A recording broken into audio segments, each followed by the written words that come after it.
Assalamualaikum warahmatullahi wabarakatuh. Perkenalkan, nama saya Kiki Martidiana. Di sini saya akan mempresentasikan proyek atau tugas manajemen perkreditan dengan judul struktur organisasi perkreditan bank, khususnya pada Bank BNI. Pertama, saya akan menjelaskan mengenai pengertiannya, di mana struktur organisasi merupakan tempat di mana orang-orang saling berinteraksi yang memiliki tanggung jawab dan wewenang untuk mencapai visi dan misi yang sesuai dengan aturan. Struktur organisasi perkreditan bervariasi bentuknya antara satu bank dengan bank yang lain, yang dipengaruhi oleh suatu ukuran bank, kegiatan perkreditan bank, strategi dan kebijakan manajemen, wilayah operasional, dan jaringan kantor. Di sini ketika bank tersebut besar, maka struktur organisasinya akan semakin besar. Namun jika suatu bank tersebut kecil, maka struktur organisasinya juga kecil. Jadi menyesuaikan dengan bentuk atau ukuran suatu bank tersebut.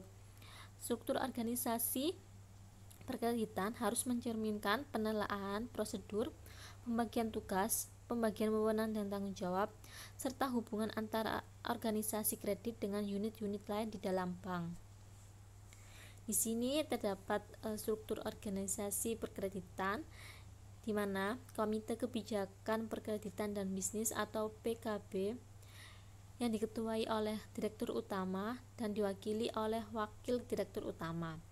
Subkomite Kebijakan Perkreditan yaitu diketuai oleh Direktur Human Capital dan Kepatuhan dan memiliki sekretaris, yakni Divisi Tata Kelola Kebijakan.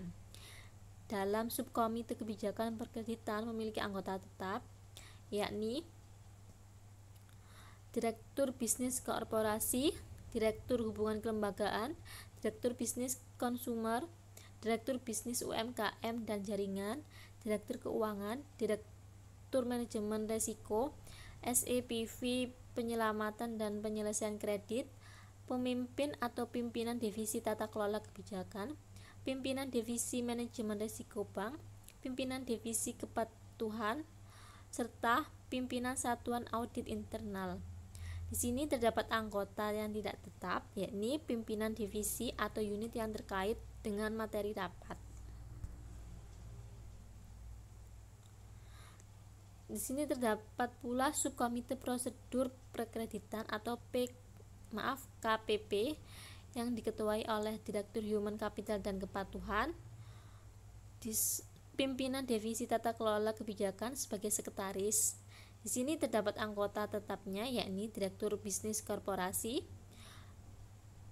kemudian Direktur Bisnis Konsumer, Direktur Bisnis UMKM dan Jaringan, Direktur Manajemen Risiko, Direktur Teknologi dan Informasi Operasional, Direktur Treasury dan Internasional, SEPV Penyelamatan dan Penyelesaian Kredit. Di sini semua anggota tetapnya menyesuaikan atau khusus materi terkait di bidang atau di segmennya tersebut. Selain itu terdapat anggota tidak tetap, yakni pimpinan divisi atau unit terkait materi rapat hari itu. Kemudian di sini terdapat struktur komite kredit, di mana komite kredit tingkat direksi atau KKP 4 yang terdiri dari Direktur Utama, Wakil Direktur Utama, Direktur Hubungan Kelembagaan, serta Direktur Manajemen Risiko. Kemudian Komite Kredit Tingkat Direktur atau KKP tingkat 3 yang beranggotakan atau terdiri dari Direktur Utama, Wakil Direktur Utama, Direktur Hubungan Kelembagaan, serta Direktur Manajemen Risiko. Pada Komite Kredit Pusat 2 yang terdiri dari Wakil Direktur Utama, Direktur Hubungan Kelembagaan, serta Direktur Manajemen Risiko. Untuk Komite Kredit Pusat 1 terdiri dari Direktur Hubungan Kelembagaan serta Direktur Manajemen Risiko. Untuk Komite Kredit Tingkat Divisi atau KKD terdiri dari dua, yakni kantor pusat 2 dan kantor pusat 1. Komite kredit tingkat divisi ini memiliki anggota, yakni dari bidang bisnis, terdiri dari pemimpin atau pimpinan divisi dan wakil pemimpin divisi BUMN dan institusi pemerintah. Kemudian untuk dari segi resiko terdiri dari pimpinan divisi dan wakil pimpinan divisi resiko kredit korporasi.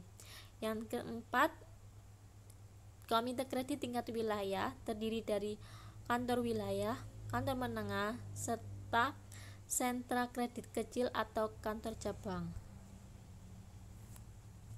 Selanjutnya, saya menjelaskan mengenai tugas komite kredit. Komite kredit bertugas yakni memberikan persetujuan atau penolakan atas usulan kredit sesuai dengan limit kewenangan atau jenis kredit yang diterapkan oleh direksi. Kedua, melakukan koordinasi dengan divisi Trisuri dalam aspek pendanaan perkreditan. Yang ketiga, bertanggung jawab atas keputusan kredit yang didasarkan pada hal-hal yang meliputi kelayakan usaha yang dibiayai, pertimbangan keamanan kredit, kesesuaian dengan kebijakan dan prosedur pemberian kredit serta ketentuan limit kredit.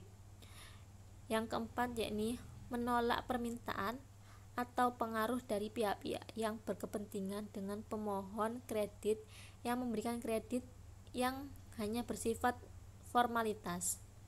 Yang terakhir, melaksanakan tugasnya terutama dalam kaitannya dengan pemberian persetujuan kredit sesuai kewenangannya yang berdasarkan kemahiran profesionalnya secara jujur, objektif, cermat, dan seksama.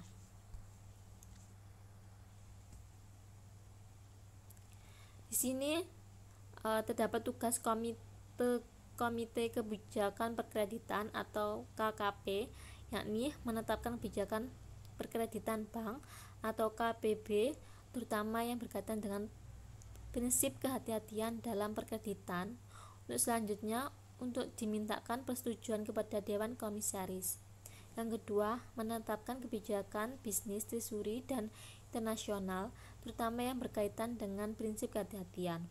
Yang ketiga, mengawasi agar KPB dapat diterapkan dan dilaksanakan secara konsekuen dan konsisten, serta melakukan review apabila terdapat hambatan dalam penerapannya. Melakukan review secara berkala selama-lamanya atau selambat-lambatnya maksimal 3 tahun sekali terhadap KPB, dan apabila diperlukan menetapkan perubahan atau perbaikan KPB. Yang kelima, memantau dan mengevaluasi perkembangan dan kualitas portofolio perkreditan secara keseluruhan, memantau dan mengevaluasi kebenaran pelaksanaan kewenangan memutus kredit, memantau dan mengevaluasi kebenaran proses pemberian, perkembangan dan kualitas kredit yang diberikan kepada pihak yang terkait dengan bank dan debitur besar tertentu. Yang keenam, menyampaikan laporan tertulis secara berkala kepada Dewan Komisaris mengenai hasil pengawasan atas penerapan dan pelaksanaan KPB dan hasil pemantauan serta evaluasi. Yang ketujuh, merumuskan dan merekomendasikan langkah-langkah penyempurnaan dalam pelaksanaan aktivitas perkreditan bank. Untuk tugas Subkomite Prosedur Perkreditan atau KPB, yakni menetapkan prosedur dan ketentuan operasional perkreditan, menetapkan lending model. Lending model yakni kebijakan operasional dan prosedur perkreditan yang spesifik terkait skema pembiayaan dengan syarat dan kondisi khusus yang telah disesuaikan untuk segmen pasar, industri atau daerah tertentu dengan memperhatikan prudential banking principle dan GJG. Yang ketiga, menetapkan prosedur dan ketentuan operasional bisnis Trisuri dan internasional. Yang terakhir, menyampaikan laporan secara berkala keputusan Subkomite Prosedur Perkreditan ke Komite Kebijakan Perkreditan dan Prosedur perkreditan. Terima kasih sudah menonton video saya. Mohon maaf bila ada salah atau kekurangannya mengenai struktur organisasi perkreditan bank. Saya ucapkan wassalamualaikum warahmatullahi wabarakatuh.